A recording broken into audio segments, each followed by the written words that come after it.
Et bonjour à tous, bienvenue pour cette nouvelle vidéo sur Pokémon Pocket, où nous allons parler un petit peu de méta, puisque la fin du coup de Lucy Days Pocket Weekly numéro 14, qui regroupe du coup pratiquement 2000 joueurs, on va dire 2000 pour des raisons de simplification, est terminée, et ça permet un petit peu d'avoir, de prendre la température sur la méta, de voir ce qui est très largement représenté et ce qui l'est un peu moins.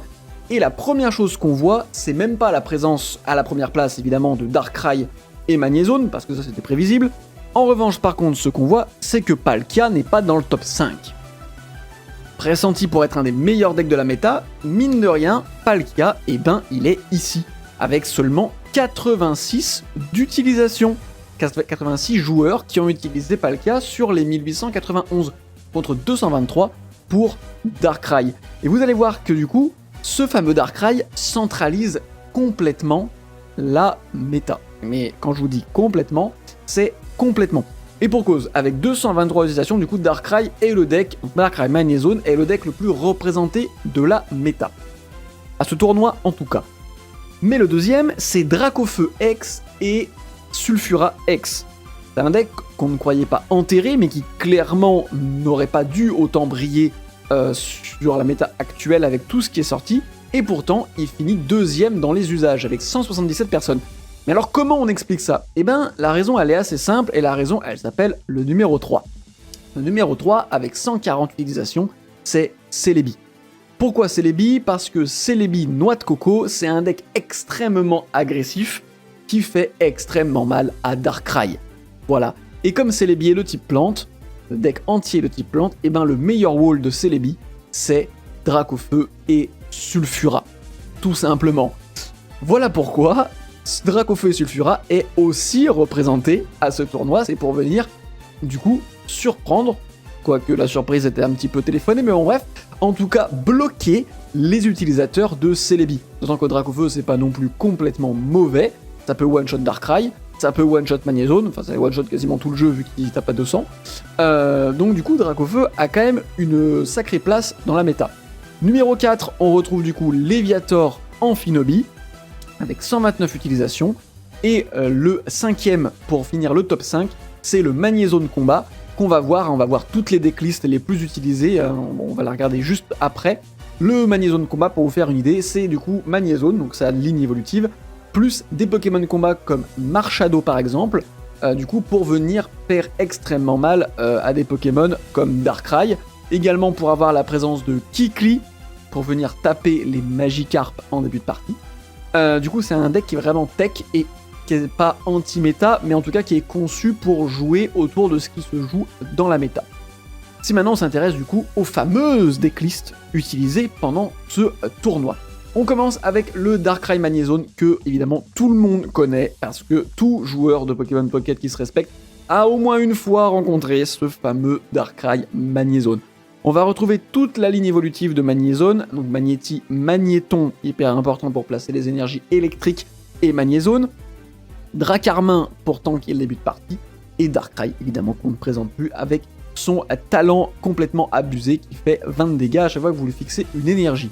Le reste, c'est du très classique, mais c'est du très classique solide, c'est-à-dire qu'on va avoir une Morgane pour forcer les switches, Helio pour faire revenir ceux qu'on aura blessés avec Darkrai qui aurait switché, et bien sûr Leaf indispensable, puisque tout coûte 2 pour switcher dans le deck, que ce soit Dracarmin, que ce soit Magnézone, que ce soit Darkrai, donc on n'a pas le choix.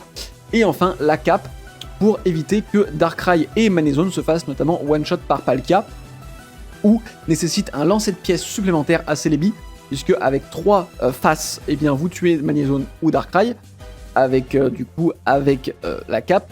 Ce n'est plus le cas pour Magnézone. Pour Darkrai, c'est toujours le cas, puisque 150, taper à 150 plus 20 pour la faiblesse, ça fait quand même 170, donc vous tuez quand même avec 3 faces. Mais voilà, ça permet également de venir éventuellement sur des Léviators, par exemple. Pour le deuxième, c'était donc le fameux Dracofeu Sulfura que voici, qui ressemble énormément à la version qu'on avait dans l'ancienne extension. Il n'a quasiment pas bougé, il y a juste la cape géante et le communicateur qui sont venus se rajouter. On a donc du coup la ligne évolutive de Dracofeu X, donc Salamèche, Reptincelle, Dracofeu, Sulfura X pour charger le Dracofeu, Morgane pour forcer les switches évidemment, Leaf pour éventuellement retraite du coup Dracofeu ou Sulfura, recherche évidemment, et la cape géante pour faire une espèce de Dracofeu monstrueux à 200 PV. Donc autant dire que pour le tomber vous pouvez y aller, c'est-à-dire que Palkia faudrait qu'il tape pour le Pokémon du coup qui est le plus entre guillemets menaçant pour Dracofeu vu que c'est le plus fort de type eau actuellement avec Léviator. Du coup il faut que Léviator tape 2 fois dans Dracofeu et il faut que Palkia tape une fois avec Furie Dimensionnelle, une fois avec Tranche pour arriver à le tuer. Ce qui n'est pas chose aisée, hein. C'est rare dans le jeu d'avoir un Pokémon qui puisse tanker Palkia. Le troisième du coup c'était le fameux Celebi Noix de Coco que j'aimerais beaucoup vous présenter en vidéo mais malheureusement il me manque Noix de Coco. Donc le fameux Celebi Noix de Coco, extrêmement rapide. Pourquoi? Tout simplement parce que eh bien, vous n'avez que 2 Pokémon de base. Vous avez du coup le Neuneuff et le Celebi, donc vous avez forcément un des deux en main de départ. Sachant que le Noix de Coco, on le rappelle, hein, avec le coup tropical, hein, ça lance une pièce. Si jamais c'est face, vous infligez 80 pour du coup 1 alors qu'il a 160 PV, donc c'est extrêmement menaçant en début de partie, on va pas se mentir. Le Pokémon est terrifiant si vous avez de la chance. Et même s'il tape à 40, il a quand même 160 points de vie, 180 avec la cape, où il fait 20 de dégâts si jamais vous lui mettez le Rocky Helmet. Donc c'est bien sûr hyper intéressant, il est extrêmement menaçant, il va venir menacer très vite Magnéti, Magnéton, Magnézone. Il va menacer très vite Darkrai, puisque Darkrai 2 fois face, et du coup Darkrai est mort. Donc c'est évidemment hyper menaçant. En plus Erika, double potion pour venir soigner du coup votre Noix de Coco ou votre Celebi, parce qu'en plus comme Noix de Coco n'a besoin que d'une énergie, après vous soignez Celebi, vous chargez Celebi en boucle, et ensuite il finit complètement tout seul, hein, parce que du coup vous n'avez pas Majaspic.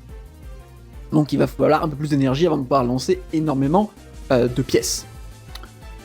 On enchaîne du coup avec le Léviator Amphinobi, que voilà, composé d'énormément de Pokémon, hein, vous voyez qu'on a que 8 objets et supporters, c'est pas beaucoup dans la méta actuellement, comparé aux autres qu'on a vu juste avant, mais toujours est-il que le deck fonctionne, hein. Voilà, donc la ligne évolutive d'Amphinobi, Grenousse, Croix-Porale, Amphinobi, qui permet du coup de toucher à 20 les Pokémon, n'importe lequel sur le board adverse, même lorsque vous êtes replié. Vous avez également le Magikarp et le Léviator. Attention, Magikarp se fait one-shot par Kikli, donc attention aux outsiders type combat, comme les decks Lucario Galam par exemple, où il y a du coup Kikli à l'intérieur. Attention également à Electek, ou au deck Magnézone combat, du coup qu'on va voir juste après.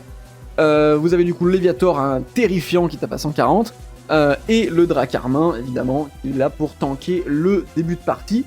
Bien sûr, vous avez la présence d'Ondine, puisque vous jouez un type O.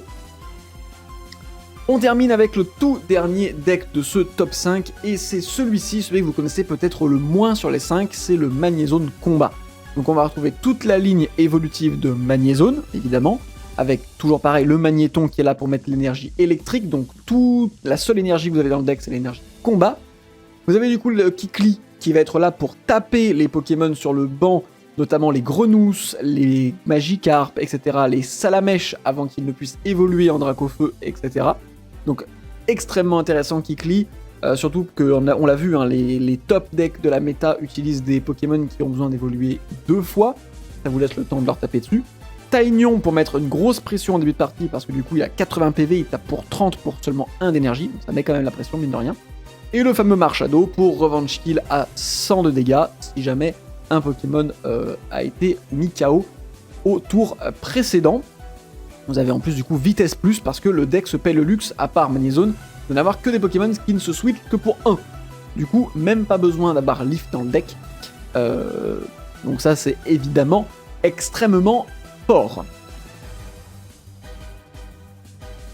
La dernière petite chose que je voulais vous montrer avant que l'on ne mette fin à cette vidéo, c'est qu'en parallèle de ça, il y avait un autre tournoi plus petit avec seulement 617 personnes, et on voit qu'on est grosso modo sur le même truc. On a toujours les 3 premiers, c'est-à-dire on a juste inversé du coup Dracofeu et Darkrai, mais on a toujours le Celebi du coup en 3ème position. Il y a le Dark, par contre le Léviator et Magnézone combat est un peu descendu, au profit du coup d'un deck plus agressif encore, je dirais, puisque c'est Noix de Coco Mew.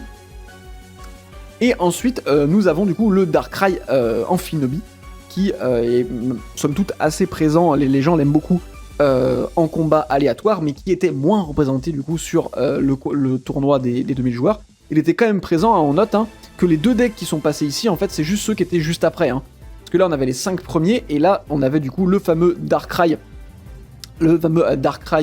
Amphinobi, et le Noix de Coco Mew, qui du coup ont simplement permuté. Le Noix de Coco est passé à la place du Léviator, le Darkrai est passé à la place du Manizone, et voilà. Mais grosso modo, les 7 places sont monopolisées par absolument les mêmes decks sur les 2 tournois.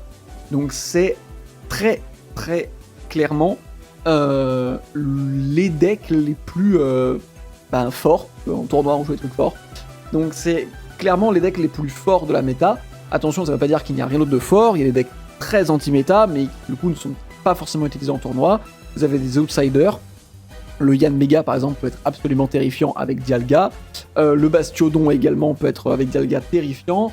Des decks combat peuvent être absolument menaçants comme le Charcos qui tape à 150 pour 1 d'énergie. Donc voilà, ça peut être du coup, il y a d'autres choses qui se jouent, mais en tout cas, voilà un petit peu le tour d'horizon de la méta actuellement sur Pokémon TCG Pocket. Si vous aimez bien ça, on le fera assez régulièrement, toutes les 2-3 semaines quand il y a des tournois, pour voir un petit peu comment évolue la méta. En attendant, je vous souhaite à tous une excellente soirée, prenez soin de vous, et bye bye.